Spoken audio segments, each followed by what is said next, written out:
First எல்லாம் சின்னதுலேருந்து பெருசுதா. இதை ஆரம்பிக்கலாமா இதை ஆரம்பிக்கலாமா? லைக் பண்ணுங்க. இது ஷேர் இட்ஸ் லைக். இப்போ நம்ம இதை இதை வந்து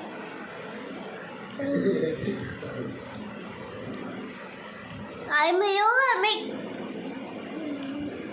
குள்ளெல்லாம் இருக்கிறோம். அது குள்ளெல்லாம் இருக்குது. கஷ்டப்பட்டு எனக்கு முடியாது எனக்கு. ஆனால் இசை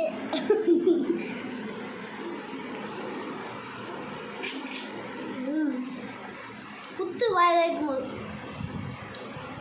அதுக்கு மீது சூழ் அம்மா அத்தா